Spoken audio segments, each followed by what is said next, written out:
All right, moving on. Got another teens. It's like 2 sections about teens. You guys are going to have to weigh in on this. This one is about teens and non-surgical cosmetic treatments, should they get them? Okay. Yeah, it's kind of interesting, right? When I actually have a little bit of experience with this. I actually saw an article from U.S. News and World Report. Throw it up there, Trey, in case anybody wants to check out the article that I was looking at. I'm sure there's a bunch of teenagers getting lip fillers. Yeah, I'm not a big fan of that. Yeah. So this article came out, and of course, it's going to be talking about social media. That social media is kind of teasing teens with these treatments because there's celebrities using them, there's influencers using them, they're seeing these things, they're thinking, well, if these people are doing it, maybe I need to do it. I will say that I haven't seen a lot of that in my practice, to be honest with you. I have a couple cases I was going to talk about, but not like this big rush of teens breaking down my door for lip filler. It did discuss some data from a recent poll from the University of Michigan Children's Hospital. The data was kind of all over the place, to be honest. I was reading and I was like, this is not super coherent, but basically the gist of it is like 1 in 6 parents support their teens undergoing non-surgical cosmetic treatments. That probably sounds about right. What's that, like 15 to 18%? Yeah, that's probably about, I was just thinking how many people would say that that's okay. Half of the parents said that there needs to be a valid reason for them to get these cosmetic treatments, but then of course there was this huge debate on what's a valid treatment.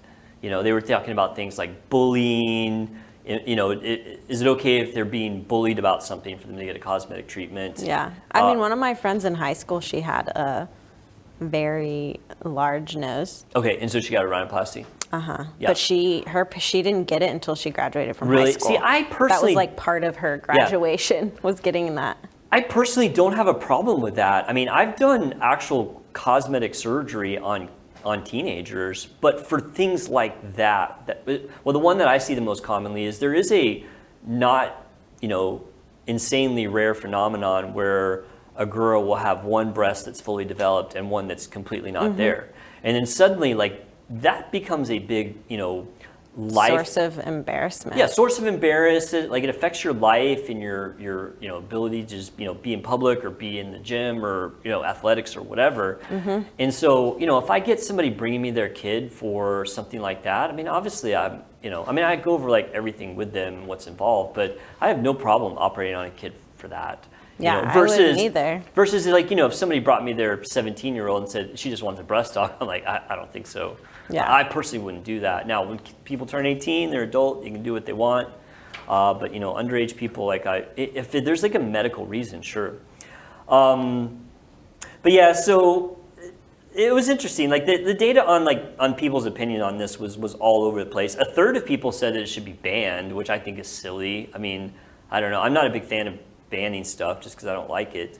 But yeah, a third of people said that cosmetic treatments for kids should be banned. It did mention that it's important to ask teens why that they're wanting to have these treatments. Yeah. And I do agree because, I'm kind of like, again, like a middle of the road on this. I think if there's a legit reason to do it, then I would be more open to it than, if my daughter came to me and said, hey, I want to get lip filler. I'm like, yeah, I don't think so. So I want to kind of give my opinions on this because I do have some experience with this, with having both the plastic surgery practice and a med spa. And of course, like, you're going to get kind of a balanced opinion from me. I obviously don't think they should be banned, but I do think there should be very good reasons for a teenager to seek out a non-surgical cosmetic treatment. So I would kind of go through them. So I'm just going to start at the bottom and work my way up. So like hydrofacials, I mean, my daughter's gotten a hydrofacial at my office when she was there for just hanging out. Yeah. I mean, hydrofacial is like basically just a deep cleanse of your skin. I mean, I don't have a problem with that whatsoever. It is helpful for your skin. It can unclog pores. I mean, if a teenager wants to do a hydrofacial, I have zero issue with that because it's so non-invasive. Yeah, I wouldn't even think of that as something. Okay, so you'd be on board with a hydrofacial? Yeah, I wouldn't even think of that as like a... I really wouldn't either. Okay, so we're going to go up the ladder. Trey, would you let your kid that you don't have get a hydrofacial? You do a hydrofacial, it's just a cleansing in the face? No, yeah, that sounds pretty all right. Okay, I agree. I'm with you. I'm like, yeah, that sounds fine. Okay, we're going to go up the ladder though. All right, what about laser hair removal? Now, let me tell you what's involved. Nowadays, that's just running a light over your skin. I mean, it is pretty basic. Yeah, it's pretty chill. Yeah. Yeah, I think I would too. I mean, if my kid came to me and said, "Hey, I'm not going to mention a location, but like, when I shave, like I'm getting these, rashes or whatever. Could I do laser hair removal?" I'd be like, yeah, sure. Like, I don't have a problem with that. Yeah. Especially like for sports. Like Okay, for sports, okay. Because to me, that's like, I was a gymnast, and I Right. had to shave my legs all the time. of course. And if you were, Yeah. if you can shave, fine, do it. But if you can't, I mean, I don't have a problem with that one either. Trey, Yo, You're that okay? one seemed pretty tame. Okay, I agree. All right, that we're all, one seems so pretty we're all all right. We're all good. Okay, what about teeth whitening? Now, Yeah. generally, that's not. I've actually done it a time or two. They basically do it with a light. I've got my teeth whitened too. Okay, would you let your teenager do that? Probably. Now, the only thing I'm going to say is I don't think most teens need teeth whitening. Yeah, right. Their teeth are already white. Like, I would say no, just because I would feel like they need to just go ahead and put the work in to make your teeth whiter. You know what I mean? I don't have a problem with that, Trey. A lot I mean, of orthodontics, like after they put braces on you, they do the teeth they whitening. do Yeah, they do teeth whitening So, after they get your teeth straight. I would say probably not, because I don't think they would need it unless maybe they had some weird staining from Right. something. Maybe. Yeah, for sure. Okay, okay, we're gonna go up. What about cosmetic Botox, No. Trey? Yes, no, just playing. No. Yeah, I'm with I you, say no. no. I'm a no on that as well. Now I'm gonna differentiate that from medical Botox. For migraines. For migraines, or like the other one is occasionally you'll see is hyperhidrosis, where people sweat just profusely. My friend used to get Botox in her armpits. She Right, was a for gymnast. hyperhidrosis. Okay, so what about it? What if your teen had hyperhidrosis and they couldn't wear a dress because they were sweating through it? Yeah. Or maybe it was a boy. I Yeah. think I would do that too. I wouldn't have a problem with that, Yeah. because to me that's medical. It's not cosmetic. Yeah. Trey, sweating. I'm like, is that safe? Is that safer than using like prescription grade deodorant with aluminum and stuff in it? It is pretty safe. Yeah.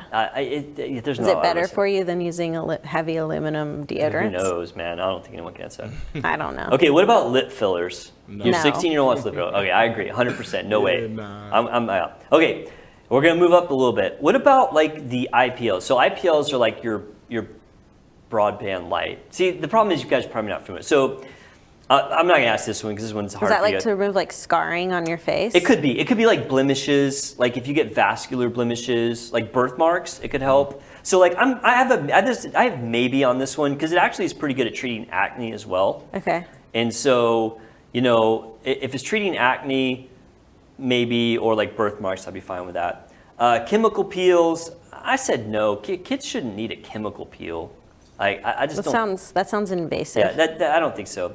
And then the last one that I had here would be like the highest level, which is lasers or microneedling. Now, I think most people would say no, and I would agree with that. But the one exception being, those treatments are very good for bad acne scarring. Yeah. Or like if you have a scar from some sort of traumatic event. Right. I think in that instance, I would be okay with it. I think I think severe acne is considered a medical issue, right? Yeah, but I think getting rid of the scars is considered more cosmetic. And I've treated teens for this in my office. I don't have a problem with it. I would never let my daughter do a halo laser treatment just because she wants to make her skin tighter. Like that makes no sense. Yeah. Where's it going to get tightened Yeah, to? right. It's like Where's your skin? So yeah, I'm kind of like middle of the road on this one. I think for things that are more fixing a problem versus just cosmetic. Prevention. Yeah, I think I'm okay with it. But I think we're all pretty I think we're all pretty level-headed here. Yeah. I appreciate that about you guys. I say we're on the same page. Yeah, I think we are.